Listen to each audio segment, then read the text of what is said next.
घंटे बीत चुके थे, लेकिन वह आदमी अब भी नहीं लौटा था। रास्ता सुनसान था और हवा ठंडी पड़ चुकी थी। सड़क के दोनों किनारों पर सिर्फ अंधेरा और झाड़ियां थीं। नीरज ने घड़ी देखी, रात के 2 बज चुके थे। उसके दोस्त ने कहा था, बस 20 मिनट में आता हूं, लेकिन अब एक परछाई भी दिखाई नहीं दे रही थी। नीरज एक पुराने कोठे के बाहर खड़ा था। उसके पीछे जंगल था और सामने वो कोठा वीरान और टूटा हुआ। उसका दरवाजा आधा खुला था, जैसे कोई अंदर बुला रहा हो। अजीब बात ये थी कि उस कोठी में कोई रहता नहीं था। गांव वाले कहते थे, वो जगह मुर्दों की है। नीरज ने डर को झटका और मोबाइल की टॉर्च जलाकर आगे बढ़ा। दरवाजे पर एक पुराने नाम की पट्टी लटकी थी, विनिता निवास, 1933। दरवाजा जब उसने पूरा खोला तो एक तेज सी ठंडी हवा उसके चेहरे से टकराई।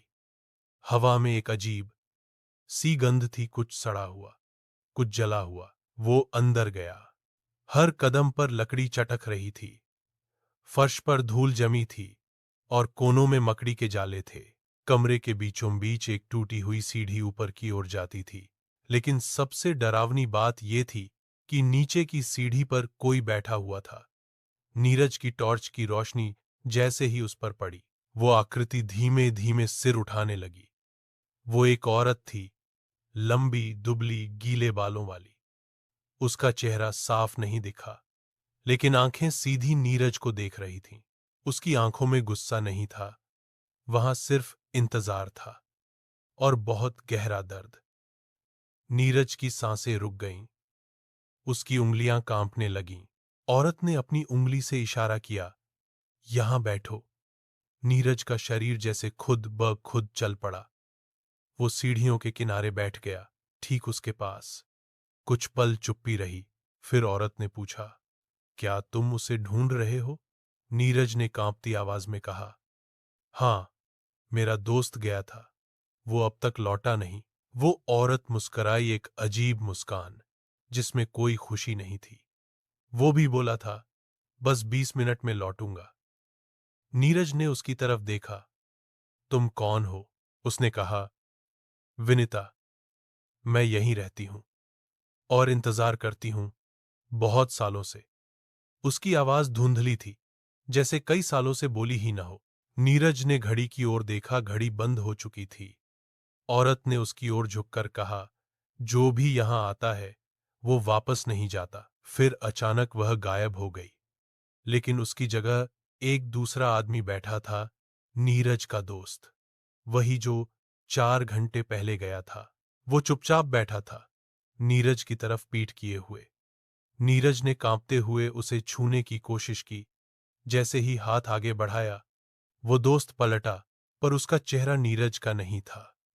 वो चेहरा जल चुका था, आधा झुलसा हुआ और मुस्कराता हुआ। नीरज चीखना चाहता था, पर आवाज नहीं निकली। उसके सामने अब सीढ़ियों पर 3 लोग बैठे थे, वो औरत, उसका दोस्त और अब वो खुद भी। कहानी अब पूरी नहीं थी, इंतजार अभी बाकी था। उस सीढ़ी पर बैठा नीरज अब खुद को नहीं पहचान पा रहा था। उसे लगा था कि वो सिर्फ अपने दोस्त को ढूंढने आया है, लेकिन अब उसे समझ में आने लगा था वो खुद भी खो चुका है। आसपास अजीब सी खामोशी थी, जैसे पूरी हवाओं ने सांस लेना छोड़ दिया हो। वो औरत विनिता अब उसकी तरफ नहीं देख रही थी। उसकी नजरें शून्य में थीं, जैसे कोई बहुत पुराना पल याद कर रही हो। नीरज ने हिम्मत करके पूछा, क्या मैं अब यहां से जा सकता हूं? उसके सवाल पर विनिता की गर्दन धीरे से घूमी। उसके होंठ हिले, लेकिन आवाज नहीं आई। नीरज ने देखा, सीढ़ियां अब बदली हुई लग रही थीं, जैसे वो लकड़ी की नहीं, किसी मरे हुए शरीर की हड्डियों से बनी हो। हर कदम पर कोई आह, कोई सिसकी सुनाई देती थी। उसका दोस्त अब भी वहीं बैठा था, मगर अब उसकी आंखें पूरी तरह काली थीं। वो बस एकटक नीरज को देखता रहा और फिर फुसफुसाया, हम घर नहीं जाएंगे, कोई भी नहीं। नीरज ने भागने की कोशिश की। वो उठा, दौड़ा, कोठी से बाहर निकलने की कोशिश की, पर हर दरवाजा अब दीवार बन चुका था। जिस खिड़की से वो आया था, वो अब लोहे की सलाखों से बंद थी। वो चिल्लाया, कोई है, मदद करो। पर उसकी आवाज किसी और ही दुनिया में खो गई। तभी विनीता उसके पीछे आकर खड़ी हो गई। उसने पहली बार अपना चेहरा पूरी तरह दिखाया। वो चेहरा नहीं था, वो बस एक जलता हुआ नकाब था। उसके अंदर से धुआं निकल रहा था और आंखें अंगारे जैसी चमक रही थीं। तुम भी अब उसका वादा निभाओगे, उसने कहा। वो बोला था, अगर मैं लौटूं ना लौटूं, कोई तो यहां रहेगा, तुम रहोगे। अब हर रात इन सीढ़ियों पर उसकी आवाज जैसे सीधे आत्मा को चीर रही थी। नीरज गिर पड़ा। उसकी सांसें लड़खड़ाने लगीं। उसका चेहरा पीला पड़ गया। धीरे धीरे उसकी आंखों का रंग बदलने लगा। अब उसमें भी वो काली गहराई आ गई थी। फिर अचानक सब कुछ शांत हो गया। सुबह हुई। गांव का एक लड़का जंगल में लकड़ियां काटने आया। वो कोठी के पास से गुजरा और अनजाने में दरवाजे की ओर देखा। कोठी अब वैसी ही लग रही थी, पुरानी, वीरान, चुप। पर एक चीज अलग थी। सीढ़ियों पर अब 3 नहीं, 4 लोग बैठे थे। वो औरत, नीरज का दोस्त, नीरज, और एक नया चेहरा, वही लड़का जो दरवाजे के पास खड़ा था। उसने नजर मिलाई और कोठी का दरवाजा खुद ब खुद खुल गया। वो अंदर चला गया और दरवाजा फिर कभी नहीं खुला।